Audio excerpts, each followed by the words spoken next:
Mari sahabatku, PD Victory Sekina, Bapak Ibu semua yang hadir saat ini. Sebelum kita akan mendengar sabda Tuhan, kita akan berdoa terlebih dahulu. Bapa di surga, puji syukur kami percaya hari ini Engkau ada bersama-sama dengan kami. Walaupun kami melalui Zoom Tuhan, dimanapun kami berada, Engkau pasti ada. Ya Tuhan Yesus, saat ini kami mau mendengar firman Tuhan. Untuk itu Tuhan, mari jamah urapi kami satu persatu. Sucikan, kuduskan, layakan kami. Ampuni dosa kesalahan kami, supaya kami layak mendengar sabda-Mu. Dan mari Tuhan berbicaralah, dan urapi lidah bibir hamba, apa yang disampaikan ini berasal dari Engkau. Di dalam nama Tuhan Yesus, hamba mengucap syukur dan terima kasih. Haleluya. Mari yang percaya berkata, amin. Shalom. Lambaikan tangan, cukup lambaikan tangan. Shalom semua. Tuhan Yesus memberkati kita semua. Dan bagi yang baru hadir, yang bergabung, walaupun di taman, saya percaya seperti Taman Firdaus, ya. Jadi mereka semua pada ngumpul, ya. Saya bangga teman-teman di Tanah Tinggi, luar biasa. Hari ini lebih dari 30 orang. Oh, puji syukur. Ada yang satu rumah ber-6. Belum lagi yang di lapangan tadi, di taman. Dan kita percaya bahwa kita saat ini mau mendengarkan firman Tuhan, beribadah bersama-sama, itu tidak akan pernah sia-sia. Amin. Siapa yang percaya katakan amin, lambaikan tangan. Haleluya. Puji syukur. Dan hari ini saya mau membawakan satu firman Tuhan. Dikatakan bahwa temanya ketekunan menghasilkan buah yang matang. Jadi saya sebentar siapkan dulu ya. Saya persiapkan dulu ini apa? Poinnya.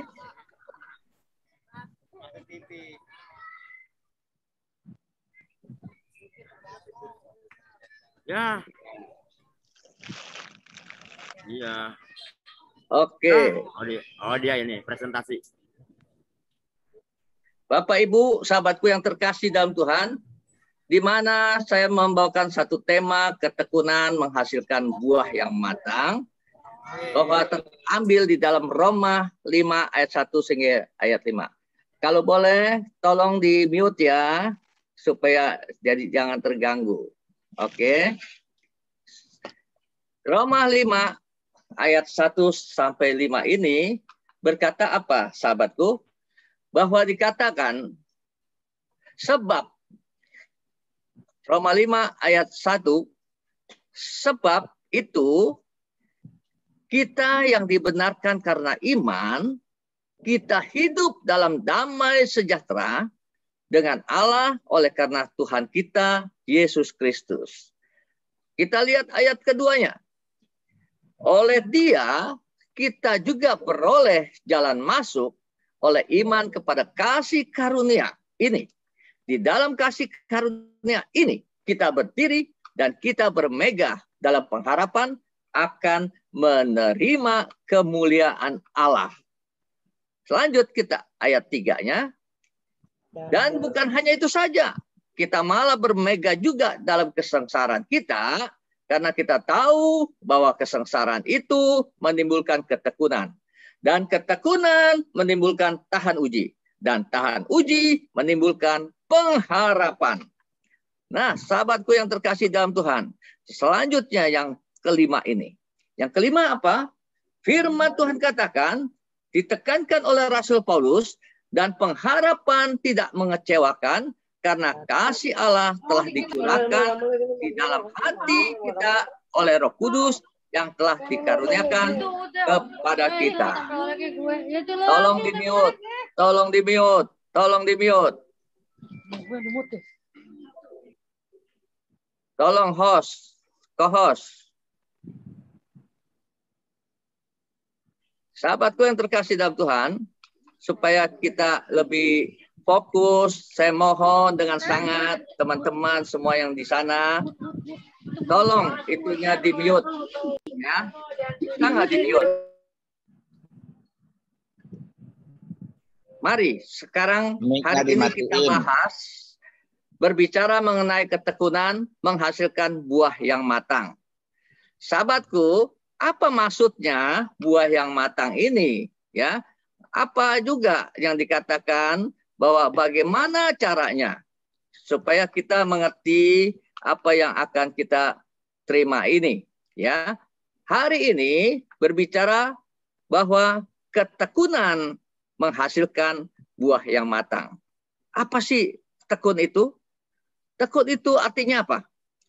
Pantang menyerah dan bersungguh-sungguh dalam berusaha. Dalam usaha apa? Usaha segala bidang. Segala bidang, segala macam apapun, kalau kita tekun, itu akan mendatangkan penghasilan. Ya, mendatangkan satu keberhasilan. Saya mau mengajak Bapak, Ibu, sahabatku yang terkasih dalam Tuhan, ketika kita betul-betul percaya kepada Tuhan, kita harus mempunyai satu ketekunan. Jadi pada saat kita mempunyai ketekunan, itu ada hasilnya nanti. Kita lihat penjabarannya ini ya. Bahwa dikatakan apa? Rasul Paulus berbicara kepada jemaat di Roma, sebagaimana dia adalah seorang yang dikatakan tadinya nih, penganiaya murid-murid Yesus. Dan dia benci sekali. Tetapi setelah berjumpa dengan Yesus di perjalanan ke Damsyik, baru dia mengerti siapakah itu Yesus. Tadinya, wah, dia anggap itu, dia katakan apa? Yesus sebelumnya itu dianggap apa? Yesus mati dengan mengenaskan, bahkan seperti Yesus tidak ada kuasa. Dianggap karena juga Yesus ini penghasut. Dan juga dikatakan bahwa ada statement-statement dari imam-imam yang iri dengan Yesus ini berkata apa? Wah, dia menghujat Allah. Hingga yang lain juga ikut-ikutan. Iya benar, Yesus menghujat Allah. Padahal kita harus tahu Yesus itu siapa sebenarnya. Itu pada waktu itu Rasul Paulus masing namanya si Saulus yang jahat. Nah, sahabatku yang terkasih, jadi dia berpikir bahwa Yesus itu tidak bedanya para penjahat yang dihukum mati. Maka dia kejar-kejar tuh orang murid-muridnya Yesus tuh.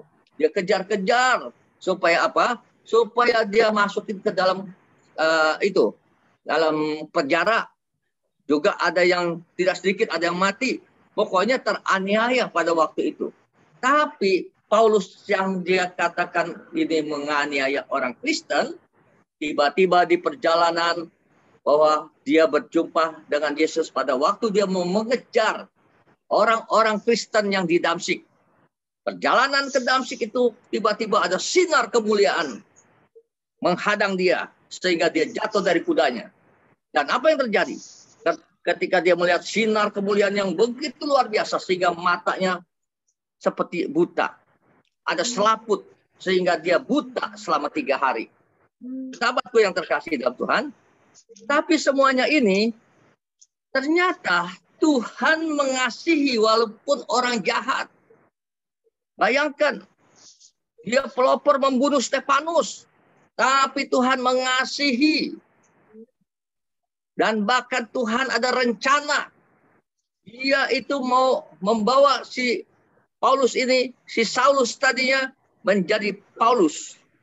Setelah berjumpa dengan Yesus, baru dia tahu itu adalah Tuhan yang sesungguhnya. Dengan pengalaman itu, dia sempat buta selama 3 hari, dan Tuhan perintahkan kepada Paulus, Paulus, engkau pergi ke rumah Ananias, cari dia. Minta untuk didoakan. Agar apa? Agar mata yang diselubungi selaputnya membuat dia menjadi seperti orang buta, agar bisa melihat kembali. Dan benar, setelah dia berjumpa dengan Ananias, dia ceritakan semua kejadian itu, dia ceritakan apa yang dia dengar suara Tuhan, dan Ananias juga sebelumnya juga datang juga. Tuhan memberikan pengetahuan kepada Ananias. Ananias, sebentar lagi akan datang tuh si Saulus tuh. Ya, aku pakai sebagai alatmu, sebagai alatku. Tapi pada waktu itu Ananias masih ngerada ketakutan. Dia Tuhan, dia kan penganiaya, dia orang jahat. Dan Tuhan bilang apa? Ananias, kamu jangan takut, terima dia. Dan akhirnya singkatnya Ananias, dia terima si Paulus datang saat itu dan didoakan matanya sehingga melihat kembali dan dibaptis. Dan disitulah dia ditentukan menjadi pengikut Yesus, bahkan jadi rasul. Ya, rasul yang terakhir. Dia menjadi rasul yang terakhir dan rasul yang paling menderita dari rasul-rasul yang lain. Luar biasa, sahabatku yang terkasih. Jadi pada saat itu dia akhirnya itu lihat Ananias menjamah matanya, maka dia bisa melihat kembali. Nah, padahal sebenarnya pada waktu itu dia itu masih ragu si Paulus ini. Tapi akhirnya dia mengerti bahwa Yesus itu mati di kayu salib adalah karena bukan tidak berdaya, bukan tidak ada kuasa, tapi karena dia itu rela berkorban untuk menyelamatkan orang-orang yang berdosa. Yaitu orang-orang yang berdosa itu diantaranya kita sekalian. Bahwa kita pun pada zaman sekarang ini, ketika percaya pada Tuhan Yesus, maka kita pun diselamatkan. Saudara, dosa-dosa kita akan diampunin. Si Paulus itu yang tadinya jahat, diampunin Tuhan. Dipakai luar biasa. Setelah itu Paulus baru dia mengerti siapakah Tuhan Yesus itu. Sehingga Paulus menjadi militan.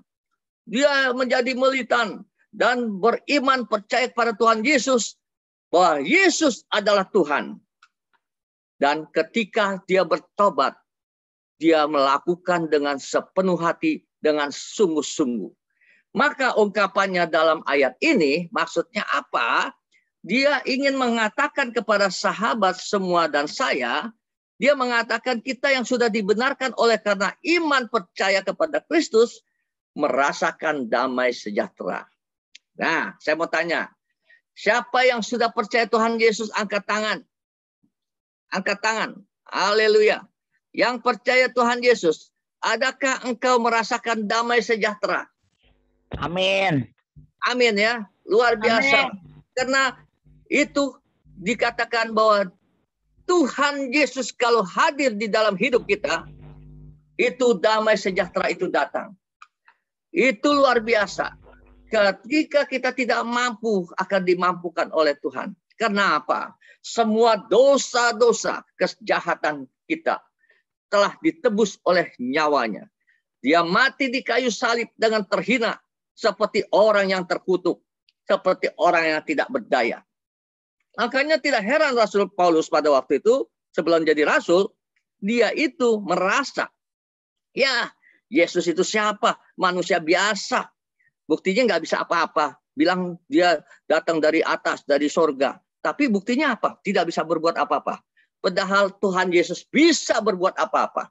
Tapi dia pada saat itu harus jalankan, menebus dengan nyawanya dan darahnya. Untuk manusia supaya ada keselamatan. Maka itu kita harus bersyukur sahabatku yang terkasih, bahwa kita sudah ditebus oleh darah Yesus. Maka itu janganlah kita sekali-kali kita berpikir, waduh hidup kita, semau hidup kita, seenak hidup kita aja. Jangan sahabatku. Maka itu kita lihat, luar biasanya Paulus, pada saat akhirnya dia setelah berjumpa dengan Tuhan Yesus, dan dia mengerti, di dalam ketekunan dia melakukan penginjilan.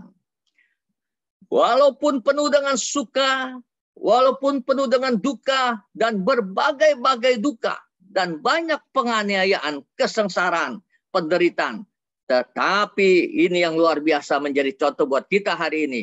Penderitaan Paulus itu, dia tetap berdiri tegak, tidak goyah. Dia tetap melayani. Bagaimana sahabatku yang terkasih? Kadang-kadang kita ini seperti orang yang cengeng. Baru ada masalah sedikit aja kita tidak mau ke gereja. baru kita tidak merasa tidak diberkatin. Males dah, Tuhan Yesus tidak pernah jawab doa saya. Padahal pada saat itu adalah ujian di mata Tuhan. Sejauh mana engkau berkata percaya padaku? Sejauh mana engkau cinta padaku? Nah, ini satu ujian buat kita, sahabatku. Bahkan juga ada perkataan yang Rasul Paulus yang luar biasa ini. Keren nih. Ya, dia bilang apa? Ada ayat yang berkata sangat keren nih. Roma 8 ayat 31 dan 37. Ya. Coba bagi yang ada Alkitab dibuka, ya. Kita renungkan ini firman Tuhan bahwa Roma 8 ayat 31 apa kerennya? Ayat 31 berkata, sebab itu apakah yang akan kita katakan tentang semuanya itu? Jika Allah di pihak kita, siapakah yang akan melawan kita? Dahsyat.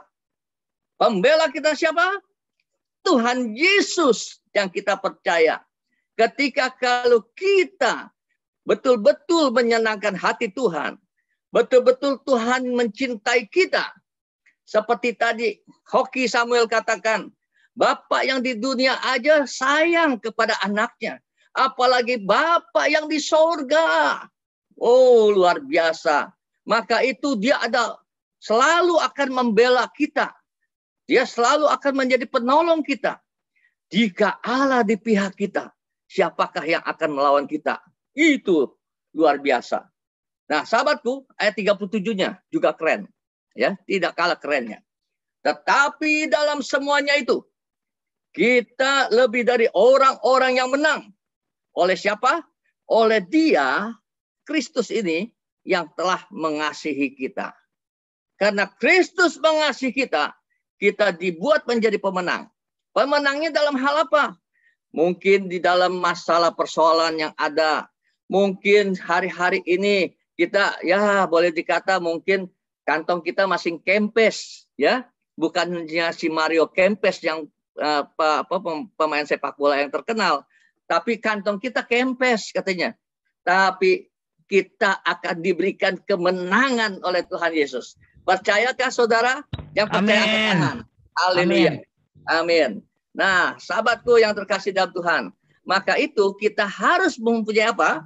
Mental. Milikilah mental seorang pemenang. Di dalam dunia ini kita sedang dalam pertandingan. Ya, sedang berlomba di dalam dunia ini.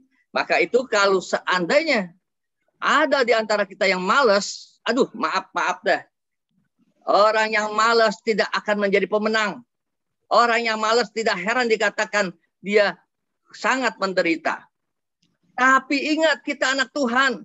Tuhan membuat kita menjadi pemenang. Makanya kita harus punya apa? Mental seorang pemenang. Kita harus punya mental seorang pemenang. Jangan takut masalah persoalan boleh datang. Tapi kita hadapi bersama Yesus. Kita hadapi bersama Tuhan. Dia akan selalu memberikan jadi pemenang. Sahabatku yang terkasih. Maka itu kalau kita mempunyai mental seorang pemenang. Tidak heran. Suatu ketika kita dikatakan. Hei, terimalah piala. Terimalah penghargaan. Engkau menang di dalam pencobaan. Wah, luar biasa sahabatku. Kalau sampai kita bisa menjadi pemenang begitu, ya, maka itu arti pemenang adalah orang yang apa? Orang yang dikatakan orang yang unggul, ya. Orang yang unggul itu adalah orang yang pemenang. Orang yang tangguh itu adalah orang yang pemenang. Bahkan juga orang yang perkasa, gagah perkasa, bukan perkasa karena badannya besar gede. Bukan. Kadang-kadang orang yang besar gede saja badannya takut dengan masalah. Ya, maka itu mari sahabatku yang terkasih. Kita di dalam kerohanian kita harus unggul. Di dalam kerohanian kita harus tangguh. Di dalam kerohanian kita harus menjadi perkasa. Di dalam kerohanian kita percaya kita adalah sang juara. Sahabatku yang terkasih. Dan itu ada buah hasilnya. Ketika kita bisa demikian, maka kita akan mendapatkan hasilnya. Mari kita belajar ada 3 hal mengenai ketekunan menghasilkan buah yang matang ini. Sebagai berikut. Pertama, ketekunan menghasilkan buah ini apa ya? Kita lihat ya. Yang pertamanya nih, ya. Tekun di dalam iman.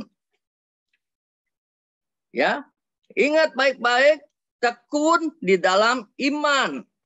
Kedua, tekun di dalam pengharapan. Ketiga, tekun di dalam masa-masa sengsara. Ini sudah dilakukan oleh Rasul Paulus. Maka itu hari ini dijabarkan firman Tuhan ini untuk supaya kita bisa seperti Rasul Paulus. Rasul Paulus juga tidak bedanya manusia biasa. Rasul Paulus mengalami penderitaan-penderitaan yang luar biasa. Maka itu sahabatku yang terkasih, kita belajar hari ini bahwa 3 hal ini coba kita perhatikan. Apa maksud firman Tuhan ini yang dipesan oleh Rasul Paulus melalui firman Tuhan ini? Ingat, pertama apa? Tekun di dalam iman. Kedua, tekun di dalam pengharapan. 3, tekun di dalam masa-masa sengsara. Luar biasa kita lihat si semut itu. Ya, si semut itu walaupun kecil tapi dia rajin, dia tekun.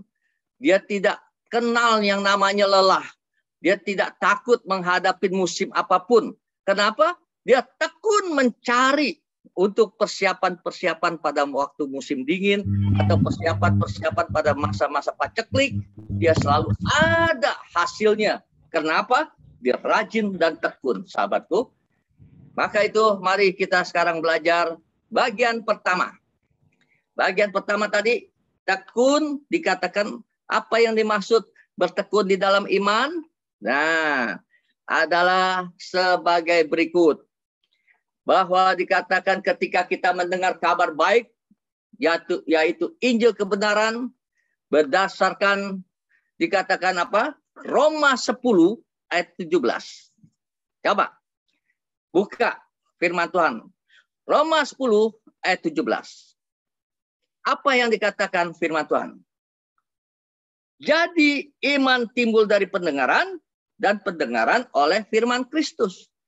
Jadi sahabatku, kalau sahabat mau memiliki iman yang sungguh-sungguh, sahabat harus baca firman Tuhan. Baca firman Tuhan. Firman Kristus itu adalah firman Allah.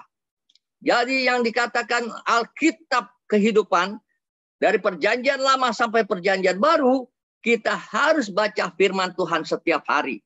Di situ akan timbul iman. Makanya kalau orang, kenapa dia menghadapi masalah, dia seperti cengeng, sepertinya tidak mampu, seperti tidak kuat lagi.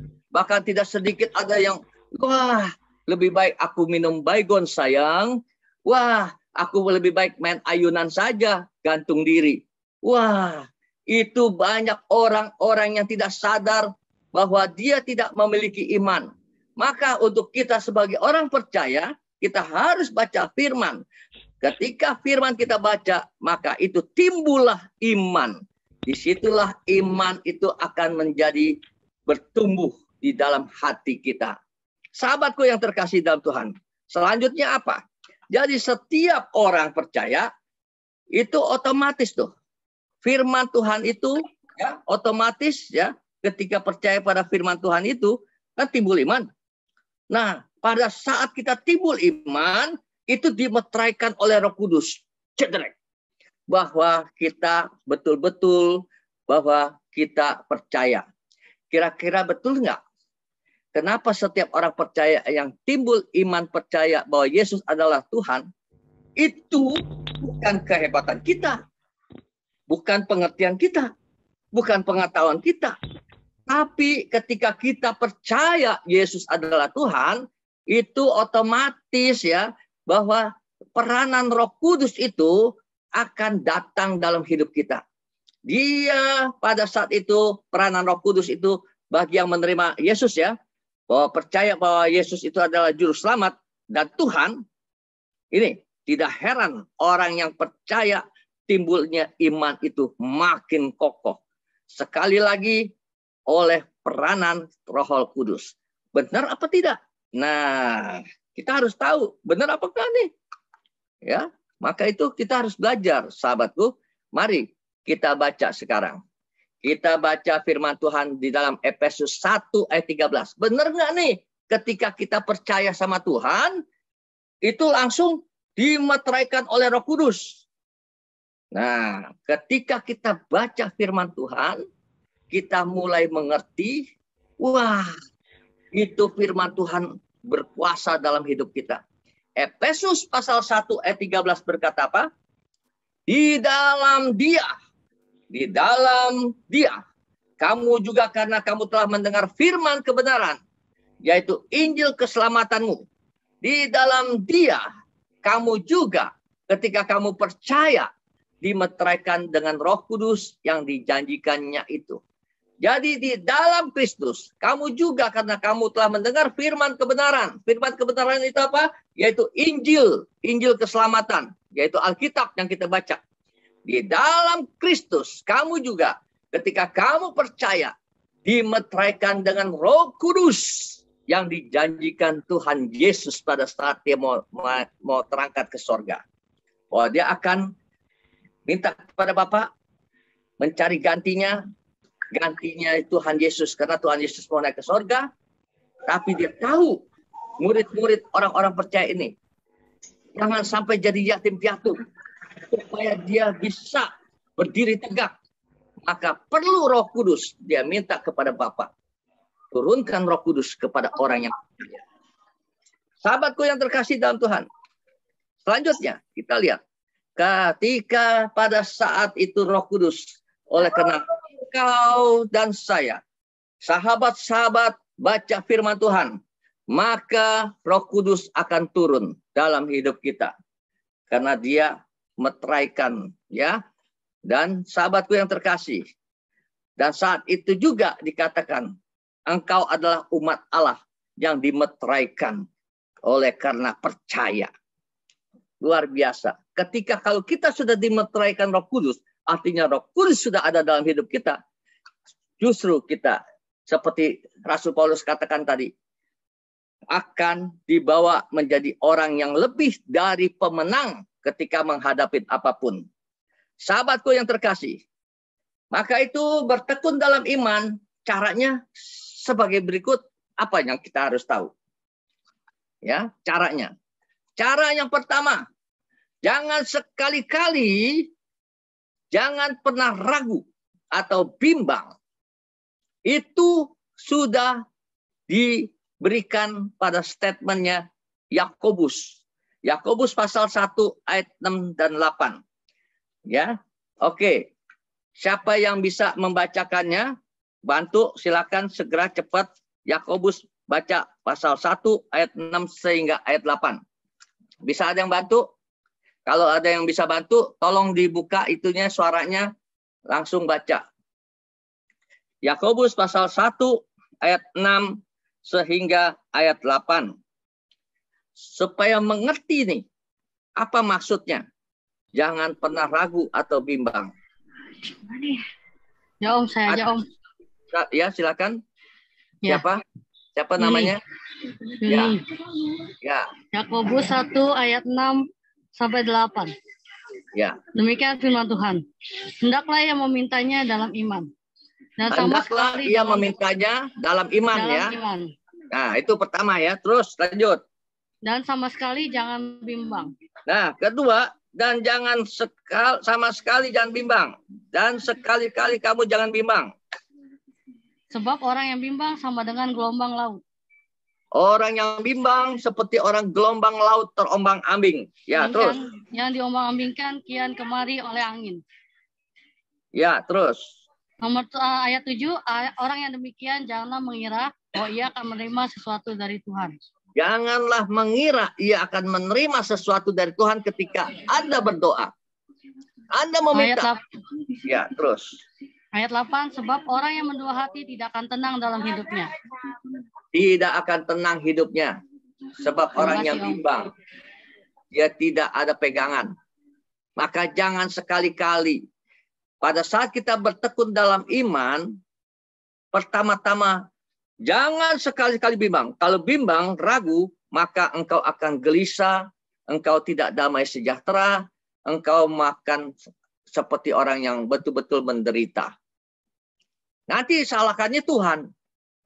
Kok Tuhan gak jawab? Mana Tuhan? Mana janjimu? Padahal engkau ragu dan bimbang. Firman Tuhan katakan dia tidak akan menjawabnya. Sekali-kali tidak akan dijawab Tuhan. Nah, sekarang kita lihat yang keduanya. Bertekun dalam iman ini caranya sebagai berikut. Bagaimana nih caranya? Ya, hidup berpadanan dengan Injil. Jadi orang yang ingin bertekun dalam iman tanpa dia berpadanan dengan Injil Kristus, bahwa kita tidak pernah baca firman Tuhan, tolong baca Filipi 1 ayat 27. Di situ kita tidak akan timbul iman yang kokoh. Ya, silakan Filipi 1 ayat 27. Tolong dibantu. Filipi pasal 1 ayat 27, siapa yang bisa? Atau Yuni lagi boleh silakan. Saya Om. Oke, siapa? Saya Om. Ya, Pak. ya silakan. Ya. Bunyi firman Tuhan, hanya hendaklah hidupmu berpadan dengan Injil Kristus, supaya apabila aku datang, aku melihat, dan apabila aku tidak datang, aku mendengar, bahwa kamu teguh berdiri di dalam satu roh, dan sehati sejiwa berjuang untuk iman yang timbul dari berita Injil. Nah, amin. Jadi hendaklah hidupmu berpadanan dengan Injil Kristus. Ketika orang hidupnya berpadanan dengan Injil Kristus, ada pengajaran-pengajaran firman Allah yang kita lakukan hari-hari, kita tidak akan bimbang, tidak akan ragu. Maka iman kita akan makin kokoh. Tapi orang yang tidak berpadanan dengan Kristus, dengan Injilnya, bagaimanapun dia akan susah. Bagaimanapun dia tidak damai sejahtera. Boleh buktikan orang yang tidak berpadanan dengan Kristus, pasti hidupnya pada saat menghadapi masalah dia tidak kuat. Bahkan dia merasa berat menderita. Yang selanjutnya, yang ketiga. Baca selalu firman Tuhan. Dikatakan bahwa ini dipesan ya pada waktu Tuhan melihat pada saat itu bangsa Israel mau masuk ke tanah perjanjian. Musa, selesailah tugasmu. Kamu mati di sini, tidak boleh masuk ke tanah perjanjian. Tapi Yosua, engkau yang menjadi estafetnya, yang meneruskan perjalanan Musa ini untuk membawa bangsa Israel masuk ke tanah perjanjian. Tapi di situ Tuhan berfirman. Yuk kita buka Yosua pasal 1 ayat 8. Apa Tuhan berfirman kepada Yosua? Sebab Yosua dia juga gentar. Kayaknya aduh bagaimana hamba Tuhan yang luar biasa aja Musa saja nggak bisa masuk ke tanah perjanjian. Bagaimana saya nih yang nggak ada apa-apanya. Tapi Tuhan pilih Yosua ini bahwa untuk menggantikan Musa. Nah apa yang terjadi saat itu? Kita lihat berfirman Tuhan dalam Yosua 1 ayat 8 ini. Silakan. Ada yang bisa bantu? Saya Om ya. Ya, silakan. Yosua 1 ayat 8, demikianlah firman Tuhan. Janganlah engkau lupa memperkatakan kitab Taurat ini. Janganlah engkau lupa memperkatakan kitab Taurat ini. Terus. Tetapi renungkanlah itu siang dan malam. Renungkanlah siang dan malam. Ya. Terus. Supaya engkau bertindak hati-hati sesuai dengan segala yang tertulis di dalamnya. Sebab dengan demikian perjalananmu akan berhasil dan engkau akan beruntung. Saya mau tanya, siapa yang mau hidupnya berhasil dan beruntung? Angkat tangan. Ayo, angkat tangan. Yang mau berhasil dan beruntung. Jadi saya minta orang yang angkat tangan, jangan angkat tangan tok begitu, tapi lakukan ya. Oke, janji. Oke. Firman Tuhan siang dan malam. Maka engkau akan dibuat Tuhan hidupmu berhasil dan beruntung. Amin. Dahsyat luar biasa. Nah, keempat apa? Memuliakan Tuhan dengan segenap hatimu. Dengan segenap hati nih, memuliakan Tuhan. Kenapa? Tuhan lihat hati. Bukan Tuhan lihat perkataan. Tapi Tuhan mau lihat hatimu. Sungguhkah engkau percaya? Ini di dalam Roma 4 ayat 18 sehingga ayat 24. Ini cerita tentang siapa tahu nggak? Tentang Bapak Abraham yang dikatakan Bapak orang yang beriman. Tapi pada waktu dia berjumpa dengan Tuhan, disuruh keluar dari Ur Kasdim, dan dia ikutin apa maunya Tuhan, dan Tuhan berjanji pada waktu umur 75 tahun. Dia akan menjadi Bapa segala bangsa. Tuh, Abraham, engkau lihat bintang di langit. Dan engkau lihat tuh, pasir di pesisir pantai. Itu keturunanmu. Waduh, luar biasa. Padahal, sahabatku, itu yang namanya Abraham punya istri, si Sarah namanya, mandul. Tidak bisa punya anak, mandul. Nah, begitu luar biasanya pergumulan Abraham. Tapi dia pegang percaya janji Tuhan. Ya, kita lihat Roma 4 ayat 18 hingga 24. Ini pun berlaku buat orang-orang percaya. Roma 4 pasal 4 ayat 18 sehingga 24. Ya. Ya, oke. Untuk supaya cepatnya saya yang bacakan ya. Roma 4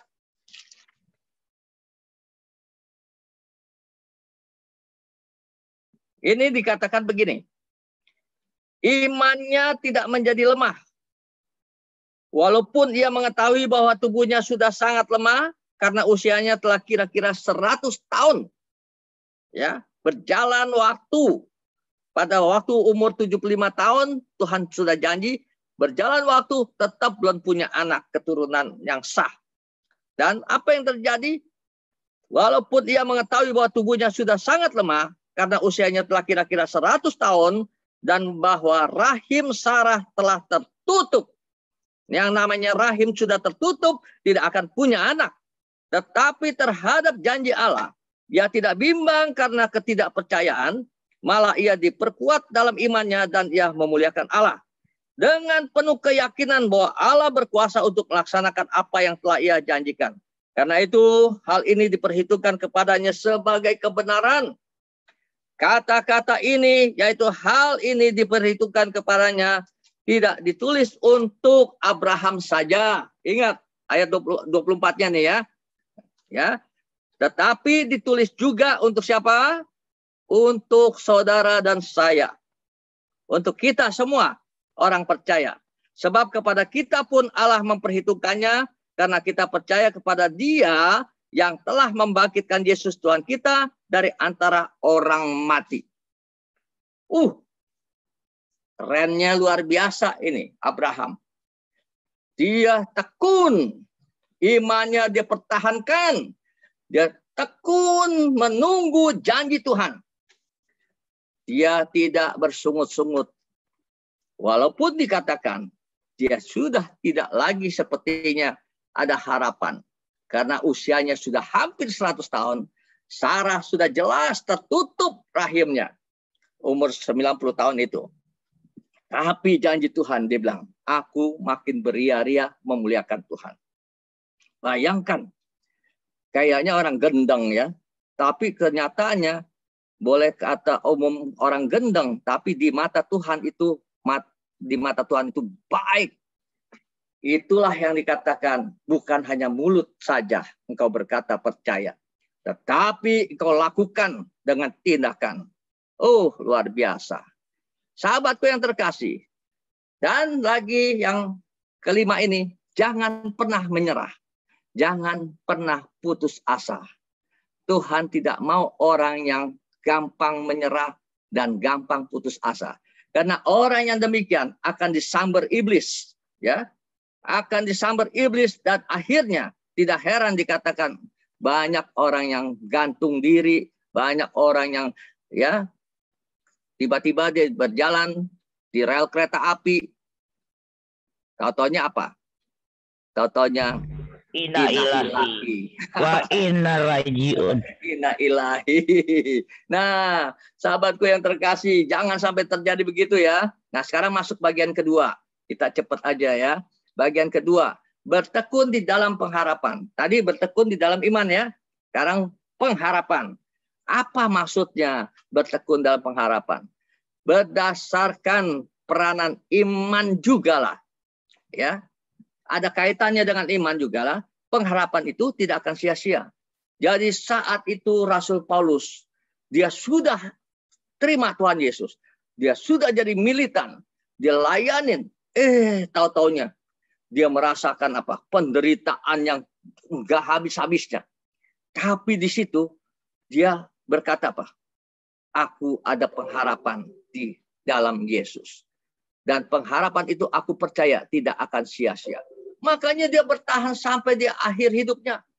Ya, dia mati juga sebagai martir. Tidak enak matinya, sahabatku. Tapi dia tetap percaya. Maka itu, di dalam Roma 5 ayat 2 tadi, oleh dialah kita juga beroleh jalan masuk. Ya, oleh karena dia Kristus itu, kita beroleh nih jalan masuk oleh iman kepada kasih karunia.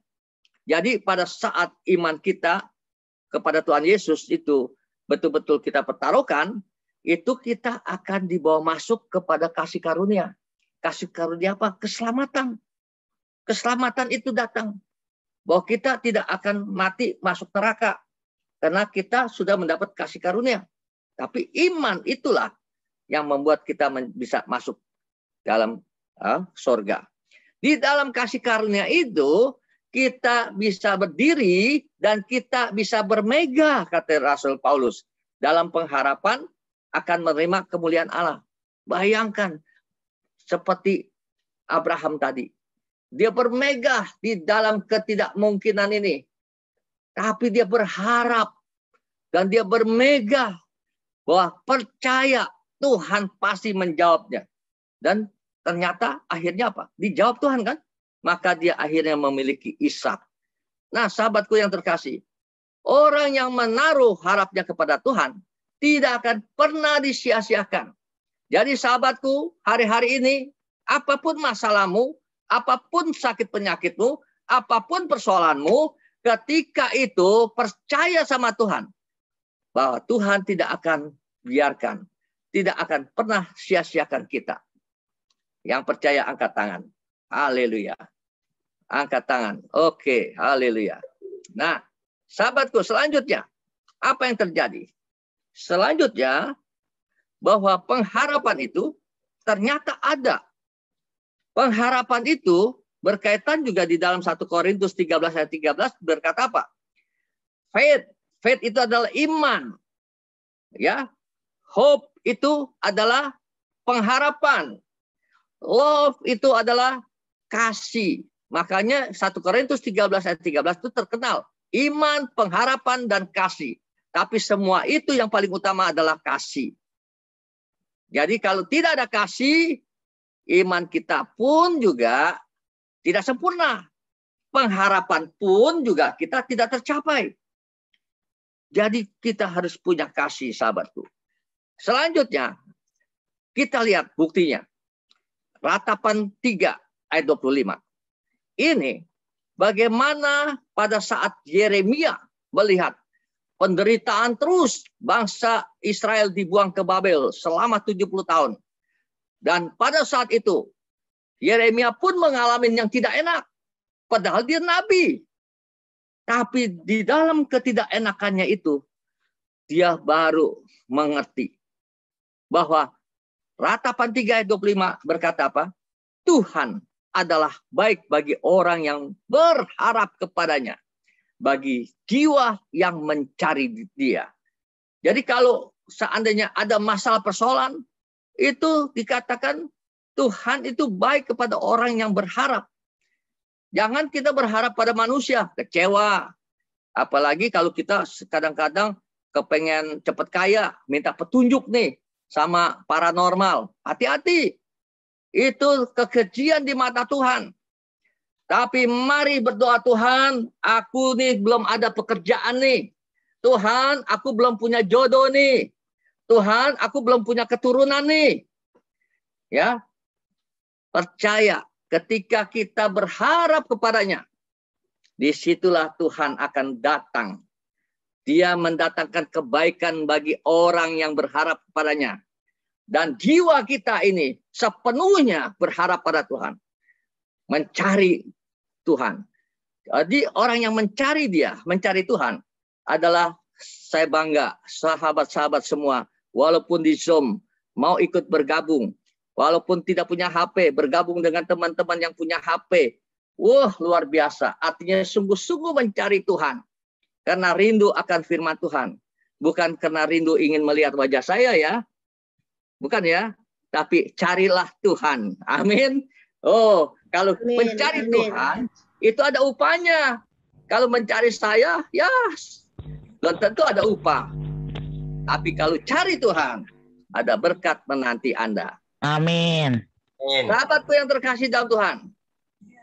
Jadi pengharapan tadi dikatakan, ya kita harus ya betul-betul bertekun di dalam pengharapan. Pengharapan adalah sesuatu yang kita harapkan untuk kedepannya lebih baik lagi. Tetapi, nah, perlu apa? Perlu perjuangan, sahabatku. Bukan semata-mata kita berdoa tok saja. Tapi iman ini buktikan dengan apa? Melangkah. Namanya orang yang mempunyai iman, percaya pada Tuhan, harus bertindak. Aku percaya Tuhan, tapi tetap aja kamu hanya tidur saja sepertinya minta bin salah bin adabra kadabra. Aku minta uang Tuhan 1 juta hari ini. Ya, bagaimana akan datang? Ya, bukan Tuhan tidak mampu untuk memberikan, Tuhan sanggup mampu, tapi iman kita harus bertindak. Jangan sampai, benar gak ya hari ini ya, akan dapat berkat. Percaya, dengan iman kita bertindak. Hari ini aku keluar dari rumah, pasti aku akan dapat berkat. Ketika kita lakukan dengan apa yang kita harus berkarya.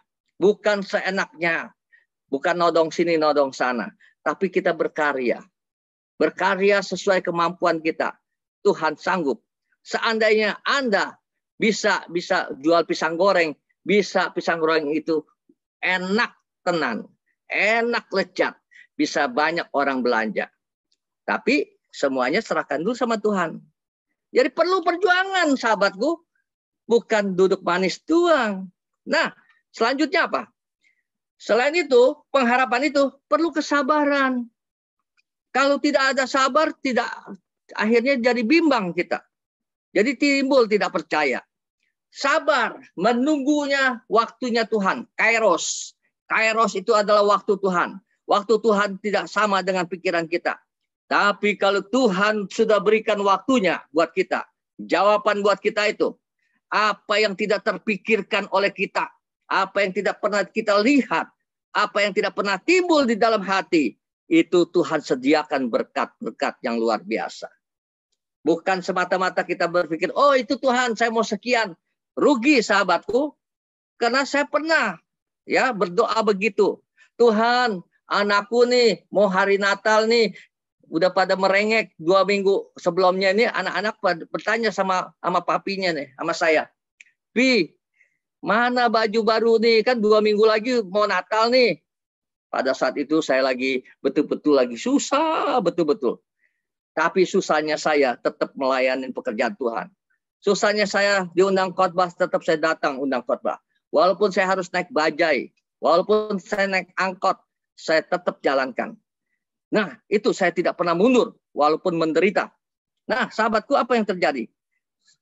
Saya diundang sama teman di Full Gospel. Pada saat itu, Full Gospel undang saya untuk khotbah. Saya khotbah. Nah, namanya khotbah, biasa loh, dikasih amplop. Ketika saya dikasih amplop, ada teman satu lagi datang. Pak Andreas, saya ini mau pergi ke Jepang. Jadi, mungkin saya pulangnya tahun depan. Jadi Natal tidak mungkin ketemu. Nih, saya kasih kartu Natal ya. Ucapan kartu Natal sekarang. Saya nggak usah kirim dari sana. Nih ucapan kartu Natal. Tipis, saudara, tipis. Dan apa yang terjadi? Kalau yang amplop kan saya udah tahu. Pasti ada berkat. Ya. Kalau ini kan kartu Natal dia ngomong. Tapi tipis lagi. Ya, saya raba-raba ya. Ini sih kartu Natal. Begitu sahabatku. Sebelumnya saya berdoa, Tuhan, tolong berkatin saya supaya saya bisa beli baju buat anak-anak saya. Kalau saya dan istri saya tidak dapat beli juga tidak apa-apa. Ya Tuhan, yang penting anak-anak. Nah, permintaan saya itu dijawab Tuhan. Betul-betul pada saat itu rezekinya cuma dapat 750.000. 500.000 saya nggak sangka itu kartu Natal, dalamnya lembaran 500.000. Kena tipis kan, jadi nggak terasa. Tadi saya berpikir cuma kartu Natal, pas buka 500, yang ini 150. Jadi 750 pas buat anak saya 3. Waktu itu masih anak saya 3. Yang si hoki belum ada. Jadi itulah kalau kita minta sama Tuhan, ya, bahwa kita minta jangan pikiran kita. Rugi saudara. Tuhan mau kasih berkat yang lebih besar sebenarnya. Tapi karena kita yang minta, Tuhan buat anak saya 3 saja deh. Supaya ini bisa ikut Natal. Benar Tuhan kasih buat anak 3 aja tuh 750.000. Akhirnya saya pakai kaos kutang baru doang. Bajunya baju biasa. Aduh, rugi kan? Makanya perlu kesabaran. Minta sama Tuhan. Tunggu waktunya Tuhan. Sahabatku, dan juga perlu keyakinan. Kalau sudah minta, kita kan berjuang nih dengan iman. Terus kita harus sabar. Dan kita harus yakin bahwa Tuhan pasti jawab kita. Selanjutnya, Roma 5 ayat 5, ini Rasul Paulus sendiri yang mengucapkan, maka itu dia berikan ini pengalaman dia, menjadi firman, kesaksian hidup Rasul Paulus bahwa pengharapan kepada Kristus tidak mengecewakan. Dia mendapat hikmat dari Tuhan bahwa aku tidak akan pernah mengecewakan kepada orang yang aku berkenan. Maka Rasul Paulus tuh kutip ini, firman Tuhan ini, yang dia dapat dari Tuhan, bahwa pengharapan tidak pernah mengecewakan. Wah, luar biasa saudara, bahwa betul-betul sabar itu memang melelahkan, tapi aku percaya sabar membuat semua indah pada waktunya. Ketika kita sabar, maka itu akan indah pada waktunya. Luar biasa. Luar biasanya begini, saudara. Kita akan bermegah di dalam pengharapan, akan menerima kemuliaan Allah. Tadi firman Tuhan katakan akan menerima kemuliaan Allah. Bahwa pada saat kita memiliki iman yang kokoh, maka itu sahabatku yang terkasih. Kenapa begitu?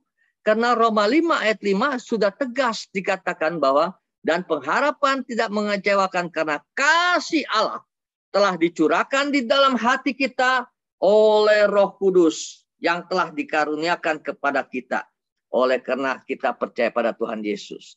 Nah, sahabatku yang terkasih, maka itu Tuhan mau kita percaya dulu, jangan cenderung nih manusia kepengennya melihat dulu janji Tuhan atau perkara besar digenapi, kemudian baru percaya. Salah sahabatku, mestinya berbahagialah bagi orang yang tidak melihat namun percaya. Itu yang paling indah sahabatku. Jangan minta doa, dijawab dulu, baru makin percaya. Salah. Dijawab, tidak dijawab, kita harus tetap setia sama Tuhan. Kita harus percaya bahwa Tuhan pasti memberkati kita. Amin, sahabatku. Amin. Nah, sekarang bagian ketiga, yang terakhir. Bagian ketiga, bertekun di dalam masa-masa sengsara. Nah, kalau dibilang masa-masa sengsara nih, ada nggak yang mau? Siapapun orangnya, kalau dihadapkan untuk sengsara, pasti tidak ada yang mau, bukan? Kira-kira ada yang mau nggak di sini? Nggak ada ya? Nggak ada lah. Kenyataannya yang terjadi ketika sudah hidup benar, sudah lurus di jalan Tuhan, bukan jaminan bahwa tidak ada kesukaran. Bahkan banyak kemalangan. Ingat perkataannya. Kenyataannya ya, yang terjadi ketika sudah hidup benar, bahkan sudah lurus di jalan Tuhan, bukan jaminan bahwa tidak ada kesukaran. Bahkan banyak kemalangan. Nah, lu kok begitu? Memang betul. Kita lihat nih, apa yang dikatakan firman Tuhan. Kemalangan orang benar banyak, tetapi Tuhan melepaskan dia dari semuanya itu. Maksudnya apa? Maksudnya di sini bahwa Tuhan tidak pernah bilang ketika engkau terima Tuhan Yesus, maka semua kesulitan, kesukaran, atau apapun tidak akan datang lagi.